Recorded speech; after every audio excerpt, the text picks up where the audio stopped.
Shalom, shalom, shalom, shalom.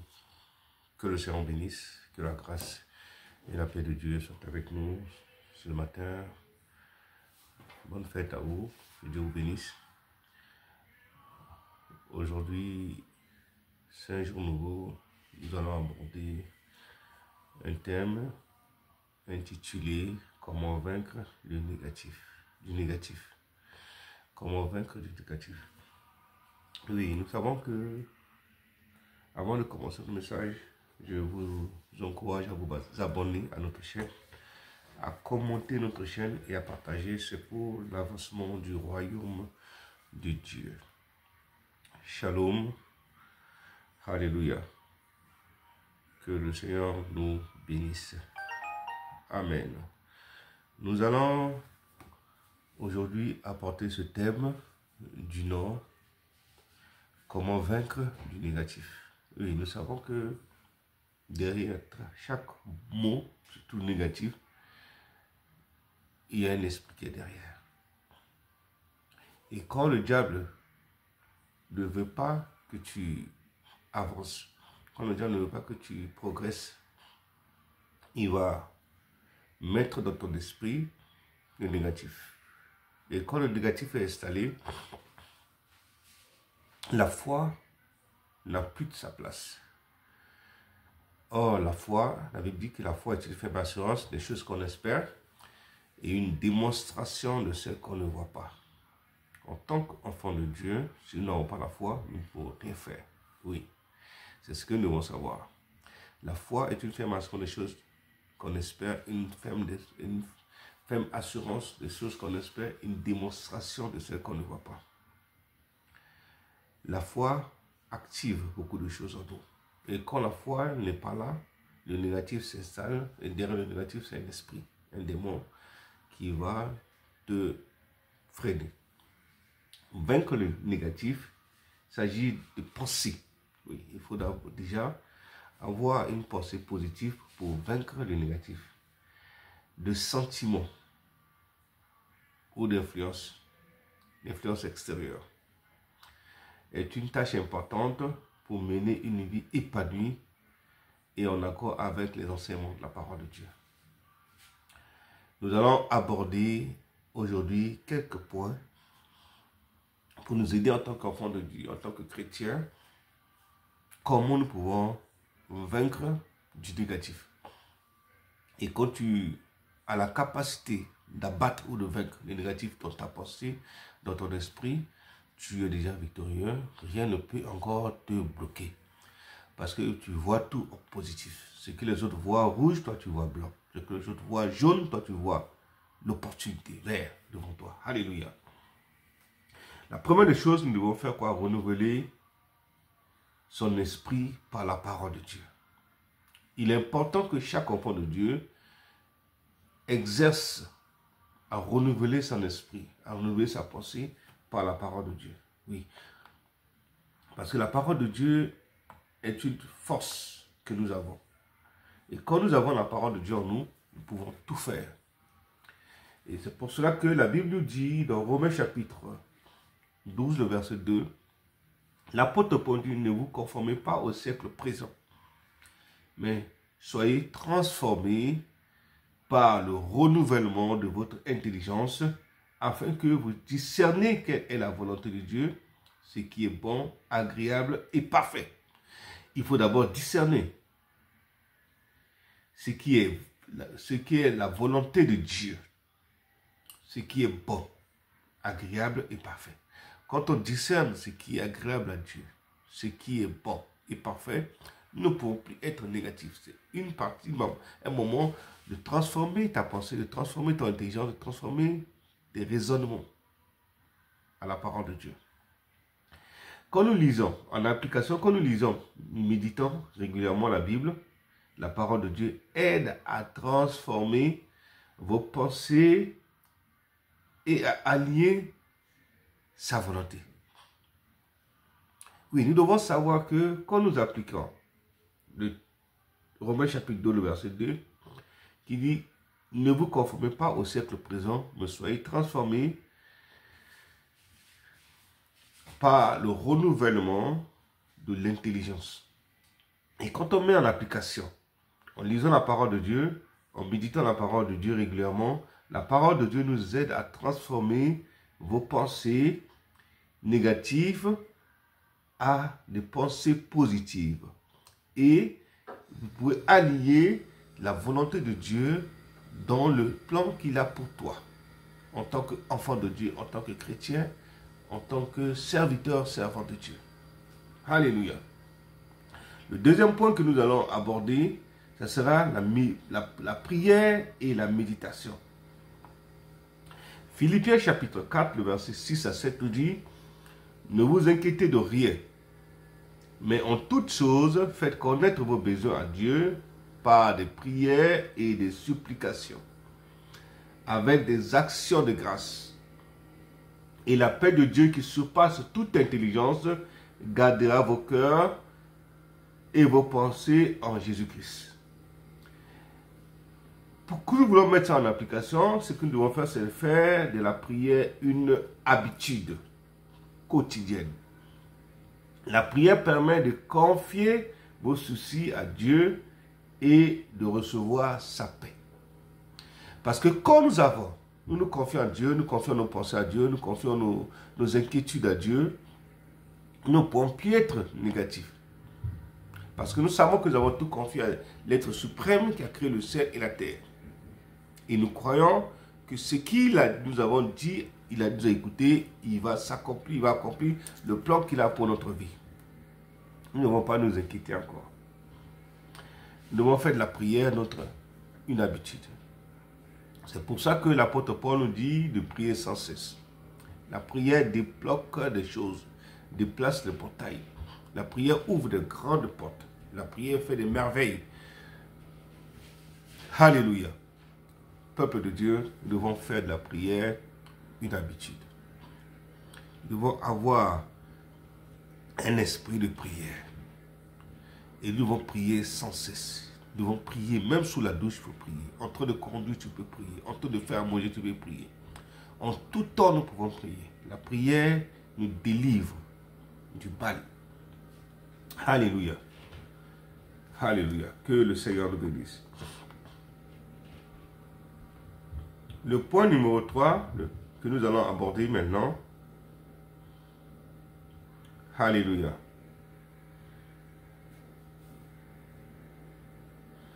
Que le Seigneur nous bénisse.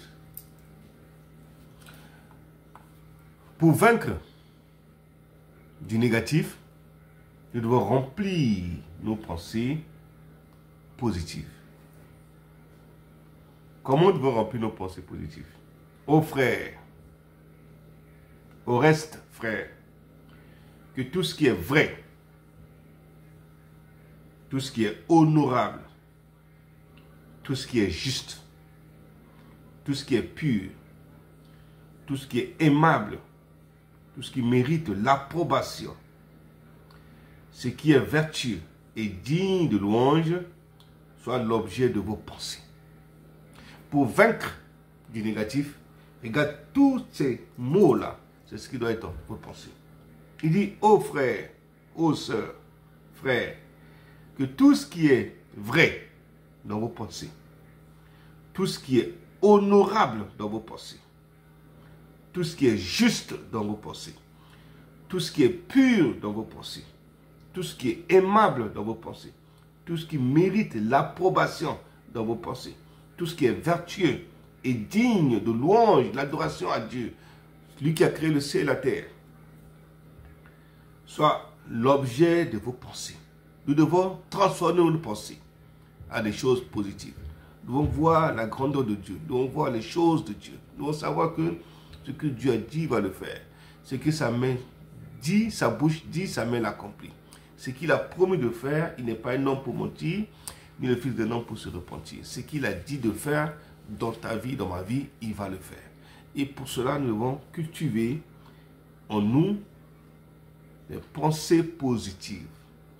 Nous devons concentrer sur des pensées positives et vertueuses. Remplacer les pensées négatives par des vérités bibliques. Parce que les pensées négatives que l'ennemi à mettre dans nos pensées, c'est quoi? Pour te dire que tu ne peux pas le faire. Impossible. Or, la parole de Dieu dit que rien n'est impossible à Dieu. Et rien n'est impossible à celui qui croit. C'est en ce moment-là que tu peux déclarer que tout est possible. Je vais l'accomplir et je le ferai. Par la grâce de Dieu. Alléluia. Le point numéro 4, s'entourer de personnes positives. Ça, c'est une des clés qui est importante en tant que chrétien. Nous suivons des choses qui ne nous aident pas, qui ne nous permettent pas d'avancer. Nous devons nous entourer de bonnes personnes, des personnes positives, des personnes qui peuvent t'encourager à rentrer dans ta destinée. Il y a des gens qui sont là, toxiques. Il faut les éviter. Il y a des gens qui vont toujours te ramener en bas, que tu ne peux pas. C'est impossible, tu ne peux pas. Tu vas faire comment? Tu as quoi? Quelle étude tu as fait? Qu'est-ce que tu as? Oui, des gens négatifs comme ça, les gens toxiques, les gens qui sont toujours là pour mentir, pour dire des mauvaises paroles contre les autres. Il faut les éviter totalement. Si tu veux que ton environnement soit positif, ta pensée, tu as des pensées positives, tout ce que tu fais soit positif, il faut éviter des gens toxiques, des mauvaises personnes. Alléluia. Nous devons nous entourer de bonnes personnes. Proverbe chapitre 13, le verset 20 nous dit, « Celui qui fréquente les sages devient sage. » Oui. Mais celui qui se plaît avec les insensés s'en trouve mal. Oui. Nous devons nous entourer de personnes qui vous encouragent et vous inspirent à grandir spirituellement. À grandir spirituellement. À grandir positivement. À grandir dans la foi. À grandir dans la parole de Dieu. À grandir dans la connaissance de la parole de Dieu. À grandir dans tout ce qui est positif, dans la foi en Dieu. Oui, mon frère, ma soeur, nous devons savoir que les mauvaises personnes, les gens toxiques qui vont te dire, ah, qu'est-ce que tu vas faire? Vous priez, qu'est-ce que vous allez gagner? Vous gagnez quoi? Mais en ce moment-là, que tu dois lui prouver que mon Dieu est plus fort. Mon Dieu est grand. Mon Dieu est puissant. Alléluia. Le point numéro 5, nous devons développer une attitude de gratitude. 1 Thessaloniciens chapitre 5, le verset 18 nous dit, « Rendez grâce en toutes choses, car c'est la vôtre et à l'égard la volonté de Dieu en Jésus-Christ. » Oui, la Bible nous dit ici de pratiquer la gratitude en remerciant Dieu pour ses bénédictions chaque jour. Cela peut transformer votre perspective des choses et réduire les pensées négatives qui nous tourmentent. Quand nous remettons toutes nos pensées à Dieu, nous rendons grâce à Dieu pour toutes choses. Car c'est à votre égard la volonté de Dieu en Jésus-Christ. C'est pour cela que tout ce qui arrive, nous ne devons pas toujours pleurer du cas. Non, nous devons rester positifs, savoir que si Dieu ferme une porte, il ouvre toujours une. Quand une porte est fermée, Dieu ouvre l'autre porte. L'autre porte que tu n'as pas vue, Dieu va l'ouvrir. Il l'ouvre toujours à l'angle. Mais quand tu es vigilant, tu verras la porte s'ouvrir. Et quand la porte va s'ouvrir, il faut avoir le discernement de savoir que c'est Dieu qui est en train d'ouvrir notre porte devant moi. Et tu avances. Tu prends cela avec beaucoup de gratitude à Dieu. Tu dis merci Seigneur pour la porte que tu viens d'ouvrir devant moi. Au nom de Jésus. Alléluia. Que le Seigneur nous bénisse. Nous allons aborder maintenant le point numéro 6. Utiliser le pouvoir de la louange et l'adoration. La prière et la louange, l'adoration, fait 2 fois la prière. La louange et l'adoration, c'est 2 fois la prière. Psaume chapitre 100, le verset 1 à 2 nous dit, « Poussez vers l'Éternel des cris de joie. Vous tous habitants de la terre, servez l'Éternel avec joie. Venez avec allégresse en sa présence. » Oui, la louange et l'adoration détournent l'attention des problèmes et vous recentrez sur la grandeur de Dieu. La louange et l'adoration détournent l'attention des problèmes, des pensées négatives, des pensées qui vont te détourner. Mais quand tu commences à adorer Dieu, à le louer pour tout ce qu'il a accompli déjà, comment il t'a gardé jusqu'à maintenant, des miracles qu'il a déjà accomplis dans le passé dans ta vie, cela détourne les mauvaises pensées, détourne des problèmes en toi. Et tu rentres pleinement dans la grandeur, la volonté de Dieu au nom de Jésus. Alléluia. Le point numéro 6, nous devons pratiquer le pardon. Quand nous voulons voir les merveilles de Dieu, nous devons pratiquer le pardon. Le pardon. Le pardon est une arme de guérison. C'est une arme qui libère. Quand on ne pardonne pas, on se tient en captivité. Et quand on est en captivité, l'ennemi se moque de nous. Éphésiens chapitre 4, verset 32 dit que toute armure, toute amertume, toute animosité, toute colère, toute clameur, toute calomnie et toute espèce de méchanceté disparaissent au milieu de vous. Soyez bons les uns envers les autres, compatissants, vous pardonnant réciproquement, comme Dieu vous a pardonné en Christ. Le pardon. Nous devons pratiquer le pardon. Que toute amertume, toute animosité, toute colère, toute clameur, toute calomnie et toute espèce de méchanceté disparaissent au milieu de vous. Soyez les uns envers les autres. Soyez bons les uns envers les autres. Compatissants, vous pardonnez, nous pardonnons réciproquement comme Dieu vous a pardonné en Christ. Libérez-vous des ressentiments en pardonnant aux autres et à vous-même. Nous devons pardonner les autres et nous devons aussi nous pardonner. Oui, mon frère, ma soeur, nous devons nous pardonner. Le pardon guérit. Le pardon libère. Le pardon délivre. Le pardon guérit. Ouvre les grandes portes. Le pardon donne des opportunités. Parce que quand tu es dans l'amertume, dans l'animosité, dans la colère, tu ne recevras pas le pardon. Tu ne vas pas voir les opportunités. Parce que tu es dans la colère. Alléluia. Le point numéro 8, nous allons s'appuyer sur la puissance du Saint-Esprit. Oui, c'est le Saint-Esprit seul qui peut nous aider à pardonner. Le Saint-Esprit seul qui peut nous aider à faire de louange et adoration. Galates chapitre 5, le verset 22 à 23. Mais le fruit de l'Esprit, c'est l'amour, la joie, la paix, la patience, la bonté, la bienveillance, la foi, la douceur, la maîtrise de soi. La loi n'est pas contre ces choses. Priez pour que le Saint-Esprit vous aide à manifester les fruits dans votre vie quotidienne. Nous devons prier. En tant qu'enfants de Dieu, nous devons prier pour que le Saint-Esprit nous aide à manifester les fruits de l'Esprit en nous, pour transformer nos pensées, transformer nos cœurs, la vie des autres, par nos comportements, nos attitudes. C'est le Saint-Esprit seul qui peut nous aider à accomplir cela. Nous devons mettre en pratique les enseignements de Christ.